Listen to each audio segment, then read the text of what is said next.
Preston raised his glass at our high school reunion, right after playing footage of his brother seizing on the gym projector. He toasted my failure. Nicole, he said, who stole my brother's future. Now he's trying to buy out my detox centers. I cancelled the deal in front of his assistant. Her face froze as his glass shattered. Walking into my old high school gym, I braced for stares. Preston stood by the punch table, smirking, his arm around Charlotte, his wife, my old love. I'd built 13 detox centers in 7 years, yet here I was, still that kid. My sobriety chip dug into my palm. Mikey survived the overdose 15 years ago. Preston couldn't forgive. I was here to prove I deserved to keep helping others. Preston kept targeting me after the reunion. He filed noise complaints at my centers, spammed our hotline with fake emergencies, hired reporters to dig up dirt. I clenched my jaw through it all. Charlotte called once, voice shaking. He's obsessed, Cole. It's not justice anymore. My board started doubting me. The kids at our centers noticed my tension. I walked past Jordan, one of our youngest clients, and his eyes said it all. He needed me steady. Preston escalated. He used an XD agent to investigate my past, found an old arrest record from when I was 15, and blasted it online. Would you trust your team with this man? Charlotte begged him to stop.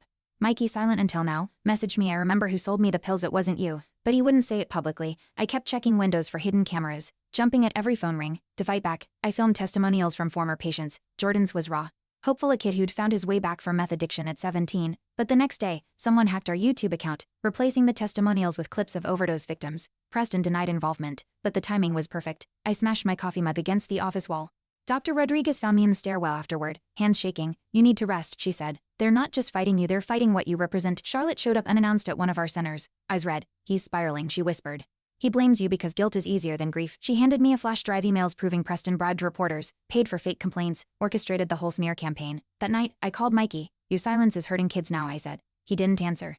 That the next morning, he posted a video. My brother's grief isn't justice. Cole didn't sell me those pills, and his centers are saving kids my dealer would have killed. It went viral. Preston went silent. The tide had shifted. I remembered finding Mikey in that hospital bed 15 years ago. Tubes down his throat, monitors beeping. I'd been clutching my first sobriety chip, 90 days clean, watching him fight for his life. That's when I knew I had to do better, not just for me, but for every kid who'd end up like him. In the quiet after Mikey's post, I found my old backpack stashed behind our center's boiler room. Inside was the same joint I'd never smoked, the one I'd thrown away the day I chose detox over dealing. I added my 7-year sobriety chip to the bag and left it in the lobby display case. Jordan spotted it later. Here's, he asked. Was, I said. Now it's anyone's who chooses differently. Preston was subpoenaed after Charlotte's flash drive reached the state board. He lost major donors overnight. Charlotte filed for divorce. At our annual gala, Mikey stood beside me on stage, shaking but proud. He's not our story anymore, he said. The crowd cheered. That night, I finally slept soundly. At our newest center's opening, Jordan cut the ribbon. Cameras flashed, but he didn't flinch. Charlotte stood in the back watching. I caught her eye. She smiled, soft, proud and free. My chip stays in the lobby case now, next to stories of others who made it. We didn't erase the past. We rewrote its purpose. Thanks for watching. Hit subscribe to check out more stories on my channel.